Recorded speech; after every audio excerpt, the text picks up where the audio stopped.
No, hindi pa naman ganong malakas.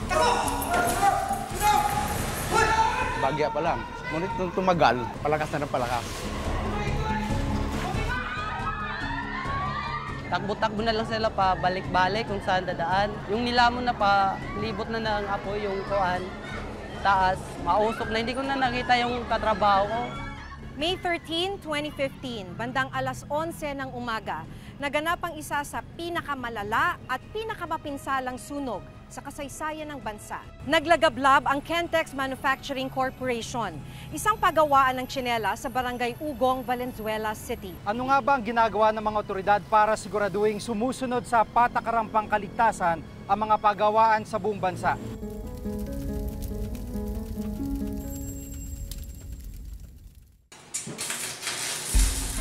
Ilang minuto na lang ay magla-lunch break na sana ang mga manggagawa ng Kentex Manufacturing Corporation.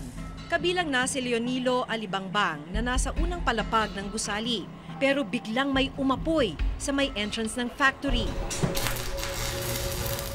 Sa unang report ng Northern Police District, lumalabas na maaring nagsimula ang apoy ng matalsikan ng baga mula sa pagwe-welding ang kemikal na tinatawag ng mga trabahador na super seal. Good break time na kasi yun eh. Nung bumaba na ako doon sa pwesto, yun nasilip ko yung usok. Oh, may usok!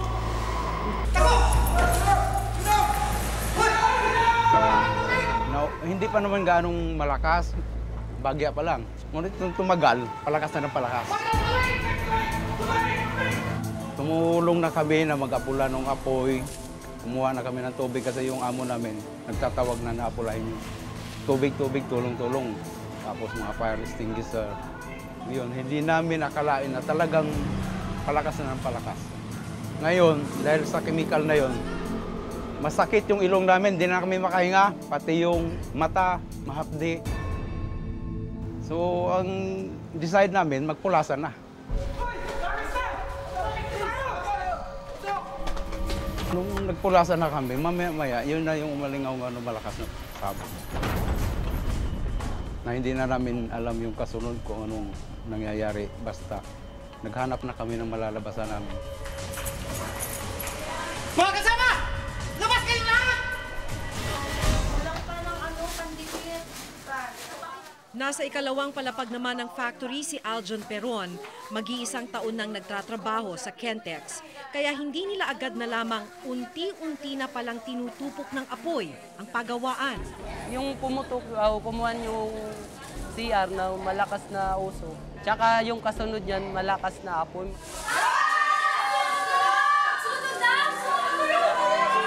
Pagkatapos umusok ng makapal, meron na lumabas na malakas din na apoy. Kaya nagtayuan na yung mga pakyawan. Pumunta kami sa kabilang hagdan. Nunta namin yung unang hagdan, tingnan namin, maapoy na din. Kaya bumalik din kami.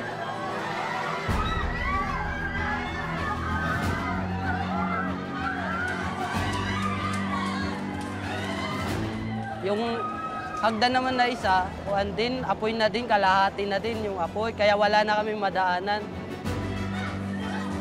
Nagpapanik na yung mga kasamaan ko. Takbo-takbo na lang sila pa balik-balik kung saan dadaan. Yung nilamon na pa, libot na ng apoy yung kuan, taas, mausok na. Hindi ko na nakita yung katrabaho ko, lahat. Yung narinig ko na lang nag-iiyakan, nagsisigawan.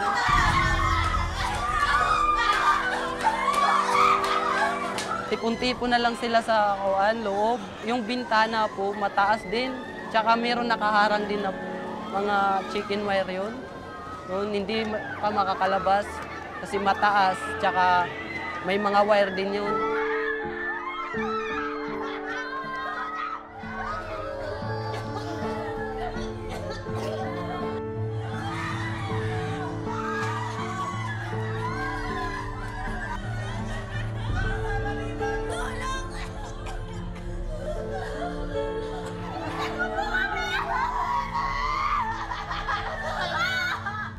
Habang nilalamon na ng apoy yung mga iba ko, tumalon ako sa bubong ng kantin para makaligtas. Kasama, tara, dito tayo! Tatlo kaya yung tinalunan ko. Bubong ng kantin, tsaka yung truck, bago dun na sa highway para makaligtas. Nakasunod sa pagtalon kay Aljon ang asawa niyang si Aiza na nagtatrabaho rin sa Kentex pero naging masama raw ang bagsak niya sa lupa. Injury kasi yun sa pagtalon. Ito dito putol yung, parang nabali yung dalawang kuwan sa paa. Yun po. Tsaka may sunog po din dito sa kabilaang braso. Nakita ko siya na tumalon, nadapa siya. Tsaka binalikan ko, kinuha ko siya. Katakata ko na nga yung asawa ko, walang tumulong. Yung pa ko na pilay, nadala ko yun yung asawa ko. Palayo sa kuan, mainit kasi yung kali na yun. Inabot ng halos 7 oras bago tuluyang naapula ng mga bumbero ang malaking apoy sa Kentex. 4 ang nakaligtas sa mga nasa ikalawang palapag. Hindi naman tiyak hanggang ngayon kung ilan ang nakalabas sa pagawaan sa mga nasa unang palapag. Mula sa himpapawid, makikita na halos maabuna ang buong pagawaan. At nang mapasok na ang gusali, tumambad ang kalunos-lunos na kalagayan ng mga trabahador na natupok ng apoy.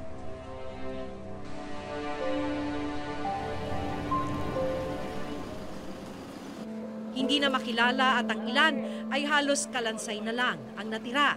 72 manggagawa ng Kentex ang namatay sa trahedya. Kinailangan ng isailalim lahat sa DNA testing ang mga bangkay at kaanak ng mga biktima upang matukoy ang kanilang pagkakakilanlan. Isa sa mga nawala ng mahal sa buhay si Nanay Minda, namatay ang kanyang anak na si Rosalie. Nakita ko lang yung mga sunog na sunog. Parang hindi ko matanggap talaga sa anak ko. Yun pa naman yung anak kong inaasahan ko. Tapos nawala pa. Dagdag pasakit pa sa pamilya na hindi na matukoy kung alin sa mga nakuhang bangkay ang labi ni Rosalie. Yung mga buto na lang eh.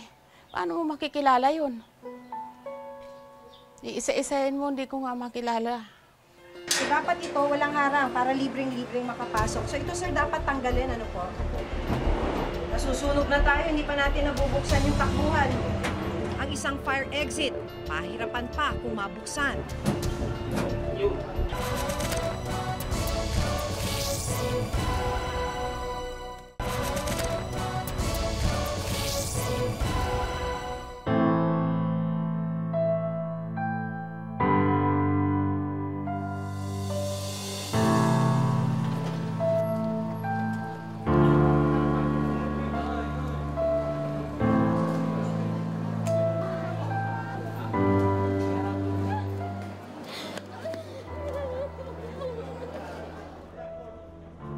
Dalawang araw matapos ang sunog at kahit wala pang pagkakakilanlan ang marami sa mga nasawi, napagdesisyonan ng lokal na pamahalaan ng Valenzuela na ilibing na ang mga labi sa Arcong Bato Cemetery dahil nangangamoy na raw ang mga bangkay.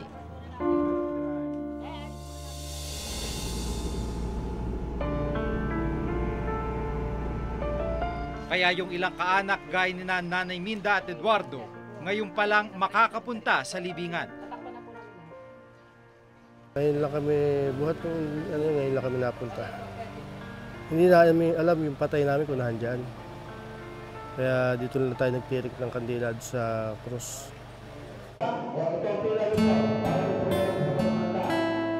Binigyan ng Kentex ng 13,000 piso bawat isa mga survivor at mga namatayan. 8,000 piso bilang sweldo nila nung kinsenas na iyon at 5,000 piso bilang assistance. Subalit hindi ito sapat. Umselo, di bobo na lang ang pera ang sinasabi. Pero hindi sapat sa buhay yung pera kahit siguro ganito kami kahirap. Hindi kaya bayaran yung buhay ng kapatid ko.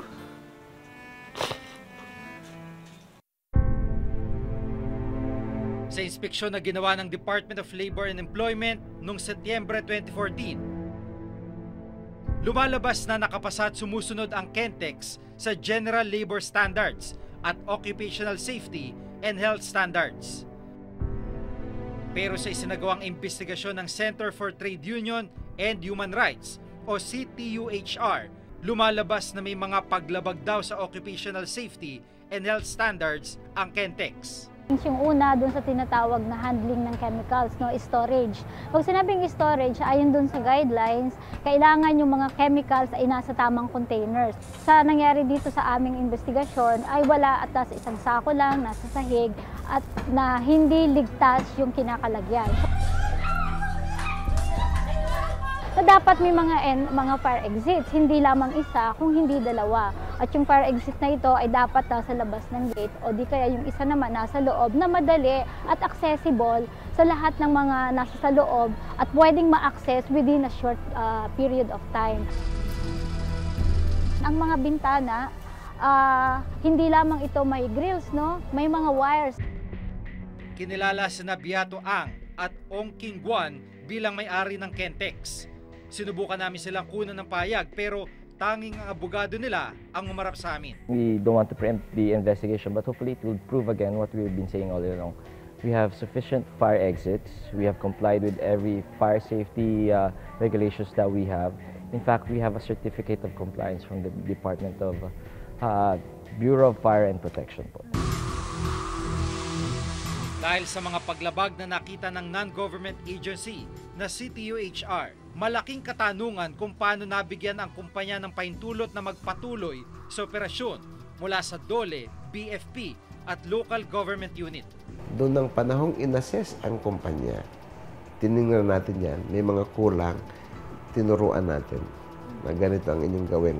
Pagkatapos nun, bumalik kami, tinignan namin, nakita namin okay.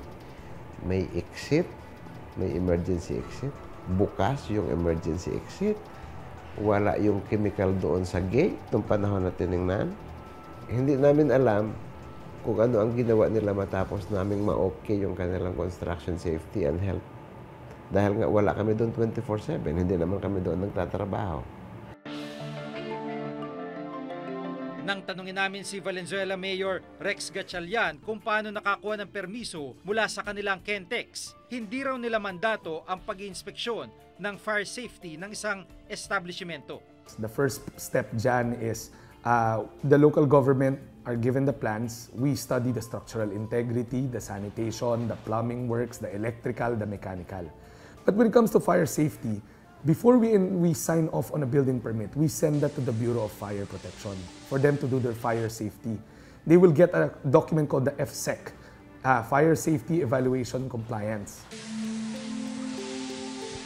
Sa fire code, before an establishment can operate its business, kailangan prerequisite yung Fire Safety Inspection Certificate for the issuance of mayor's permit, no, or business permit man yan, or whatever permit na binibigay ng mga agencies, government agency.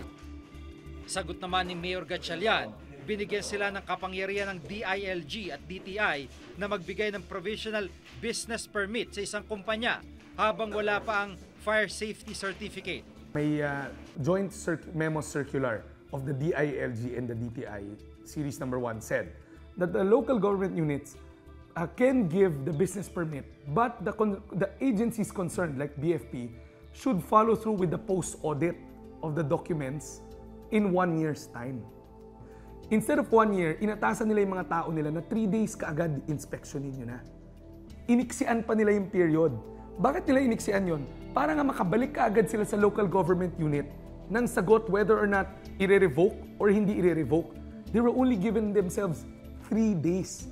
So doon po sa case ng Kentex, were they able to follow up within 3 days? You have to ask them kasi they never got back to us. Habang tila nagtuturoan ang mga kinaukulan at habang hindi pa tapos ang investigasyon, hindi pa rin ito mabibigang linaw ngayon. Bukod sa Valenzuela, ang Quezon City rin ang isa sa may pinakamaraming establishmento sa buong Metro Manila. Kahapon, sinamahan namin ng BFP sa kanilang pag-iinspeksyon. Pinuntahan ng BFP ang isang dormitory-type building. So, titignan nyo mo ngayon yung fire exit. Hindi nga mo? Hindi nga mo sa loob. So, dapat palabas din mo yung pintuan. Palabas siya.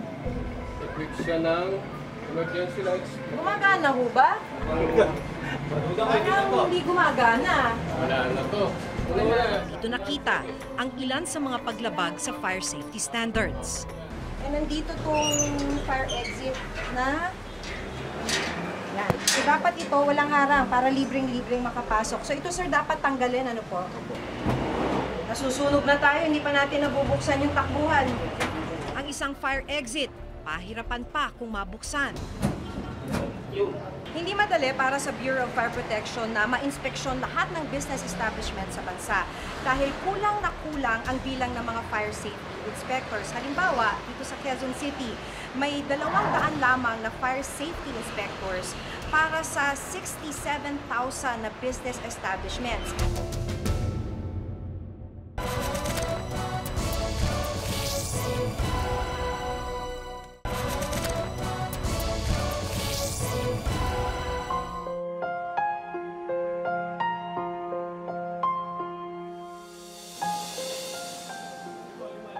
Para sa mga kaanak ng mga namatay, masakit isipin na sa isang iglap, nawala ang kanila mahal sa buhay sa isang trahedyang napigilan naman sana. Kahit sa panaginip o bigyan kami ng guide niya na senyales kung nahandog ba talaga siya sa nilibing na yon para mapanatag kami. At least DNA na lang hintayin namin. Sana nahandun siya sa mga nilibing na yun lang, kahit sa panaginip pa lang. Sabihin niya na nahandun ako, hindi na kayo mag-alala. O wala ako. Pero sabi ko naman sa kanya, hindi ako titigil. Hanggang di ko siya nakakita. Hanggang di ko na isasama sa kapatid ko. Hindi ako titigil.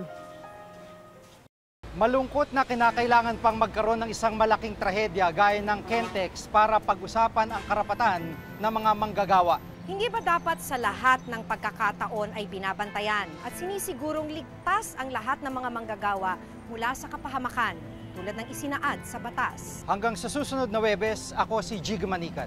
Ako si Maki Pulido at ito ang nakatala sa aming Reporter's Notebook.